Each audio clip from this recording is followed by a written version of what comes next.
Yeah, so good morning. I'm John Naylor on the eCentral Business Show. I'm here with Dave Meikle from Eco Media. Thank you very much for coming in. No worries, thanks for having me. Now, you helped me put this all together, and I really appreciate the advice you gave me early on in the piece. And you know, the eCentral Business Show started to gain traction, and people sort of say, well, the production quality is great and that sort of thing. But what we want to talk to you about today is the range of ways that video works for you, and how you make a good decision about what's right for you. Yep. So I guess there's different sorts of videos that you can do. There's the blogging, like what we're doing now, which is it's very it's just run and gun. You know, it's not super edited, it's not super planned. But then the other side of things is taking the extreme of getting your message really clear. What are the outcomes that you wanted to get out of your marketing, and incorporating that into your video so that it really works and produces a return on your investment. Yeah, well, let's help people make some decisions around that, because that's, you know, I've come up with this formula and that's right for me, yeah, because my primary thing is interfacing with business, you know, and speaking to experts in their field, you know, and then communicating that out to a business community, say on LinkedIn. So that's a major outcome for me, but there's a whole heap of other ways. Like, how about for Facebook? I mean, we know there's people out there that use Facebook and focus their video around that. How do they make a better decision on whether Facebook's right for them? Yeah, so I guess Facebook has taken video and it's running with it right now. Like they've just released a series of tips around how to do better quality Facebook videos. You've got the Facebook Live video, which obviously is really in the moment. It's building your personality. Oh, it's raw. They just want you to press record. Yeah, it's what's happening right now in your business, and it can be really powerful depending on your audience. The other thing that they're doing as well is they're giving tips on how to create a video that's going to get the best views and watch time on Facebook. Some of the stats coming out that they are releasing is saying you've got to capture someone's attention within 3 seconds. It's 3 seconds? 3 seconds. I'm glad we started with a laugh today. Yeah, we've got all the content in nice and early, didn't we? So they're basically they're on their phone, they're scrolling through, they see something, keep going. That's how long you've got to capture their attention. So there's some real key things that they're recommending that you do in order to make sure that you're going to capture their attention, the messaging that you're going to get across is going to be correct, and then your viewers are going to take action, whether they're going to then click on the video to find out more information, they're going to go to your website, give you an email address, whatever it is that you're wanting to actually achieve. You've got to have that in your planning stage when you're dealing with Facebook, Instagram, or even a website video. Yeah, okay. Well, that's the thing. When we've got that great reference point here locally with Facebook, and that's the guys at Family Home Experts. Had Caitlin Sells in here the other week, and look, Rebecca from that crew, she's built some celebrity around what she does, and I heard that recently they had an expo type situation, and they had people come up and said, oh, we're so pleased to meet you, but they had more qualified leads off the base of that, was the sort of the takeaway from that. And you've got another case study, or actually, and it's about case studies, and that's the granny. Yeah, so there's a client of mine, Ipswich Granny Flats. And I've got a few examples that have had great wins out of this, and Ipswich Granny Flats is one that really stands out because I've been working with them for about 4 years. And what they do is they do a case study on every build that they do. So they build granny flats, and they have a really targeted ideal client. They're either the mum and dad or grandparents. They're wanting to live closer, so they'll build a granny flat for the grandparents to live in, or for an investment purpose. So it's investors wanting to add value to their properties. So we've got a really targeted audience. So we created a video series based off a case study for every property that they would build on. So every time they do a project, they record a really targeted case study video talking about the project, what they're hoping to achieve from the project, and then the final results. And what it's sort of turned into now is she's now known as the expert in that field. Because and she's getting clients say, hey, look, we've been watching your videos for 12 months now. We're good to go. What do we do? How do we sign up? Okay. Her sales process has gone from probably something that has been fairly difficult to get people over the line. Why would you choose a granny flat over someone who might be cheaper? Versus now, oh, we see that she knows her stuff. She's an expert. Yeah. We don't want to work with anyone else. Okay. So you can actually charge what you need to charge in your business, and price doesn't become the issue then. It's about dealing with someone who knows their stuff. Yeah. And it's that trust that a business owner, so someone who's producing a video, can bring to their clients, saying, you can trust us because you can see through the videos we've been doing that we know what we're doing. Yeah, okay, so that's Facebook. There's an audience there, or maybe you're targeting that. There's website case study videos. You're saying so there's a whole list of ways that video can work for your business. I think is what we're starting, and we've only just got started. So stick around. The video blog. The video blog has transitioned from like that sort of here I am on holidays in Croatia. It's started to become, there's this sort of businesses adopted that as these how-to things with a call to action. How does that work? Yeah, so what really helps, again, is going through the expert thing, but it's also giving value. So you're wanting to give your clients or customers value before they even buy from you. Okay. And so I've got a customer who they've produced a series of how-to videos of how to, so they run a mole company, which is a fairly plain Jane sort of company. A mole is a mole. But how many people know how to start a mole correctly? You know, how do you start it within 2 pulls? Okay. So what they've done, without losing your toes as well. Without losing your toes and without putting your back out. So what they've done is they've created some how-to videos based off how the manufacturers recommend that you start it. So they'll just do a video. So click this switch, pull this, then you do this, and then that, and then you're on. So it's showing you how to safely start it and start it quickly and without hurting yourself. And then they then transition that into, if you want to, like if you've got any mole needs, come and see us. We've got you covered. Yeah. And they put that at the end of their video then. So they're giving value to start with. You're actually getting value from them without paying any money. You can go off and start your lawnmower then, but that if you have a problem, you're going to go back to those guys because they know what they're talking about. Yeah, and they've already given you a hand, so you feel obliged almost to return the favour. Oh, it's that a reciprocity thing. You're extending this gesture of so goodwill. It's a little bit of an underground sort of psychology going on there that you can actually bring into your video in order to generate some future business. Yeah, and those sorts of how-to things have always got some. So you do need to make sure you get your brand and your name in there, and you have some sort of call to action as part of that formula. Yeah? Yes. Okay, so that's a really important one. So that's that one. Now let's revisit briefly LinkedIn, and so the structure of where we're going with the Essential Business Show at this point is even maybe a little bit of a snappier name. We're on the lookout for a better name. If you come up with something a bit shorter than Essential Business Show, I'd like to just jump on and I'll give you credit if you've got a great idea. Please send it through. But the feedback I'd obviously look for you from Dave is even the fact that we've gone to the trouble of building our interview desk here and transitioning at a base here at eCentral, having an actual studio in the place where business interaction goes on here, but then we can articulate it and bring those valuable people and those valuable conversations I have, bring them to an audience directly and simply. It's a great formula, and it's into the LinkedIn type avenue, and that's why we're a bit better dressed and taking a little bit of formality, but still making it interesting and fun for you. So I don't know, have you got any sort of suggestions or tips? Yeah, look, LinkedIn is another massive thing that businesses underuse, and especially, and I'm only just learning this now. I've been spending all my time over in these other worlds of YouTube and Facebook, and LinkedIn is also for business to business really key, and you can provide really great value there. And I know that you've been providing some great content, some great articles, and by bringing the video into that world as well, you're just creating another way of generating trust within that LinkedIn community. So yeah, I don't know, when you think of digital marketing, it's everything that you do, and then what else can you add to make your digital marketing strategy be more effective? You're investing in bringing more business into your business, and what can you do to actually then help that along the process, and reduce some of the hurdles that some people may have.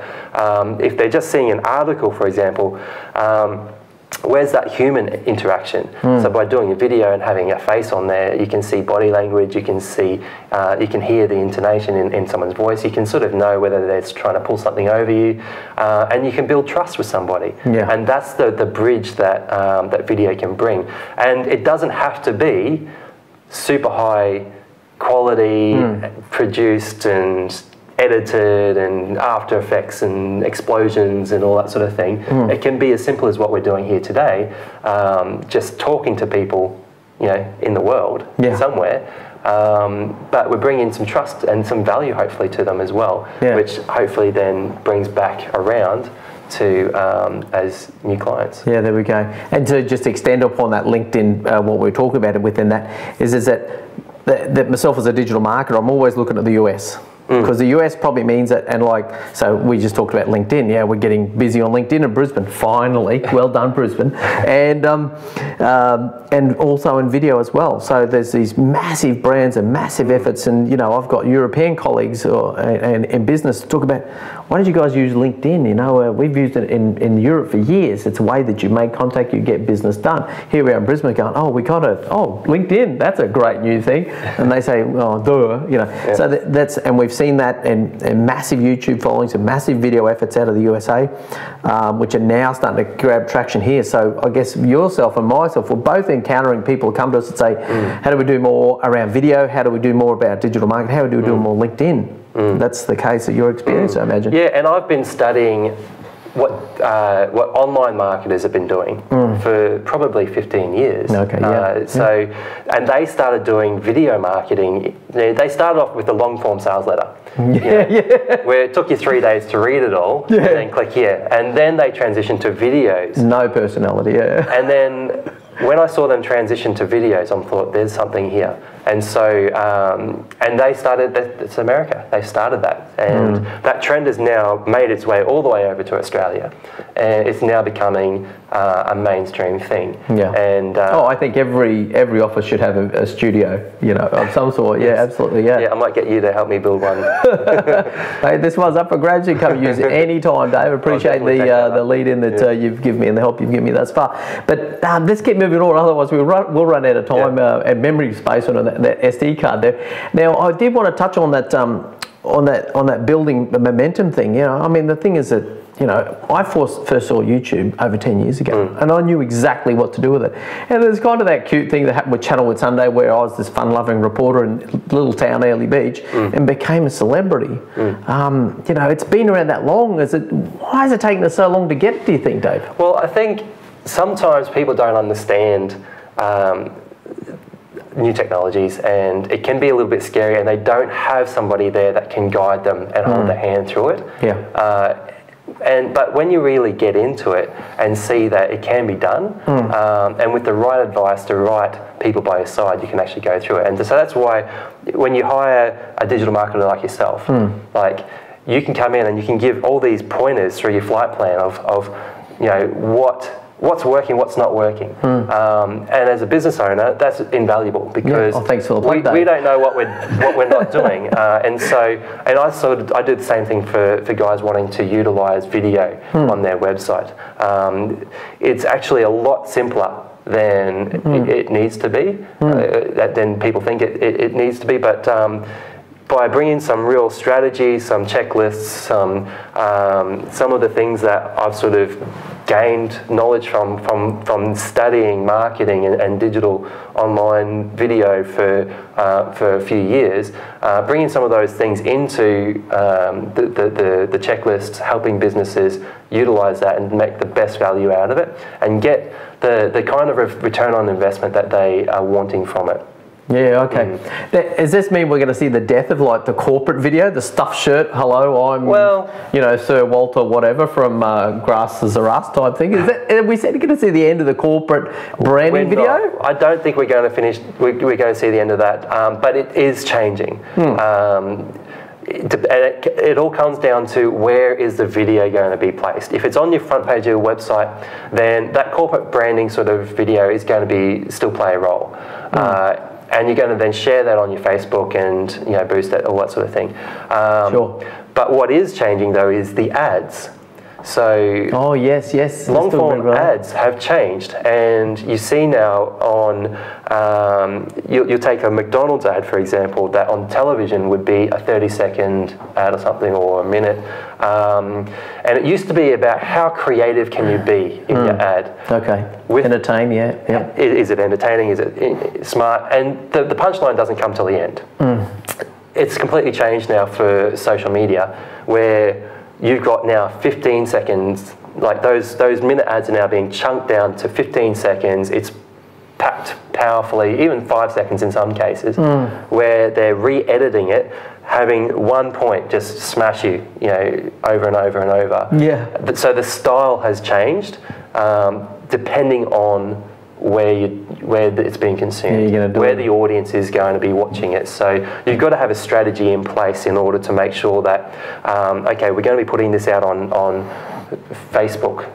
We need to do it in this format. It's got to be certain sizes. Oh yes, optimize around. We're optimizing it for the actual space. If it's going on Instagram or Instagram stories, for example, you've got 15 seconds. It's got to be fitting, and it's got to be a you know. I haven't even lifted the bonnet on that. I'm scared to death of it. But anyway. So, but yeah, that's basically what it comes down to.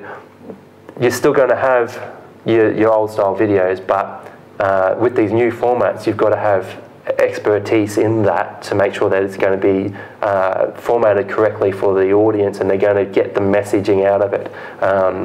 If you go too long, so this video is going to be quite a long, because we're doing a bit of how-to here. Yeah, a lot of it, yeah. Whereas if we were doing a straight up marketing video, you wouldn't want to go longer than 90 seconds or even 60 seconds. Yes. Some of the stats coming out are you've got to attach someone's, you've got to attract someone's attention within 3 seconds. Yeah. And then generally their viewership is going to be 41 to 51 seconds before they zone out and they keep scrolling. Yeah. So you've got essentially, you know, 40 seconds and not much more to get your message in. And that's for that format. So sure. Yeah, like there's so many things that you can do with video these days, and it's just having that expertise there and knowing how to do it properly. Yeah, and it's all within reach. Now that's us a $64 question, Dave. How do they address the budgeting issue around this? It's going to cost them a fortune. Well, it's actually not as expensive as most people think. Some companies you can go to, you can blow, like anything, you can go and spend all your money on Google AdWords and get no results because it's not going to be targeted. Same thing, you can go and spend 10, 15, 20 grand on a you know, an ad, or you can spend, you know, 1, 2, 3 on an ad and get very different results because of how and it's all built around what's your return on investment. What are you wanting to actually achieve out of this video? And what is a win? Are you doing an exercise in just getting your brand out there? Are you wanting to actually get new clients through it? Have you got a special or a new product you're wanting to really push? So it's having some strategy that you're putting into the marketing there in order to get a return on investment. So if you look at a company like Nike, for example, or McDonald's, if we go back to them, how much money do they spend on a TV ad? Well, it's probably hundreds of thousands. And that's just to create it. That's not even the actual pushing it onto the station where they're paying for slots. But they know that they can spend the money on that because they're getting a return on their investment. So people out there need to think about, what is my return on investment going to be? If I can bring in enough clients to pay for the video or twice the video, is that worthwhile? And I've got one client who I delivered a video to them. It was a video worth around about $3,000. That one video within a couple of days of going live had brought in enough business to pay for the video about 10 times. Okay. Because we targeted, we really clearly wanted to hit a certain target, and so we structured everything in the video in order to hit that, and then distribute it, and so when it comes to your budget, yes, some people are going to have the money up front to be able to put it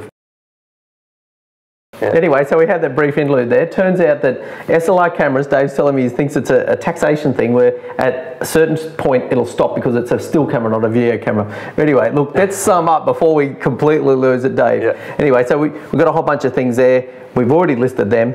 Facebook, LinkedIn, corporate videos, Facebook advertising, YouTube pre-rolls, YouTube following, case studies. We've done all that before. Return on investment. They've got to look at return on investment, not budget, yeah? Yeah. Okay. And look, typically for $2.5 to $5,000, you can get something done.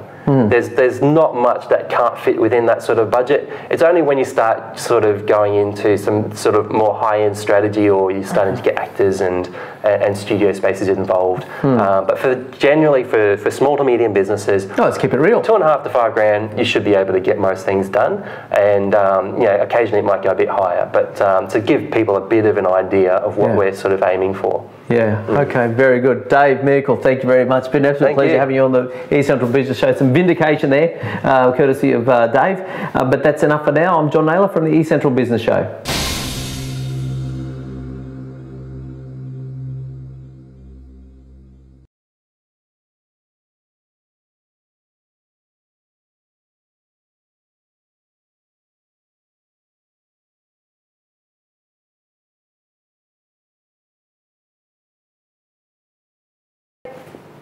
Do I fix that by using a video camera?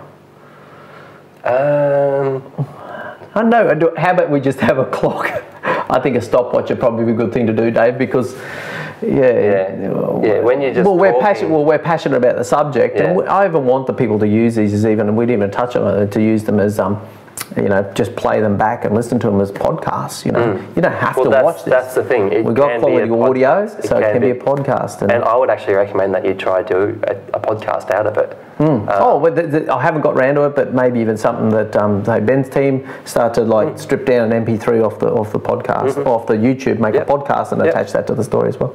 You'd advocate that as well? Yeah, definitely. Like on iTunes for sure. So if you've kept watching, there's a hot little tip. Take a video and turn it into a podcast. Okay. Yeah, that's a little bonus one that Little outtake. All right, good.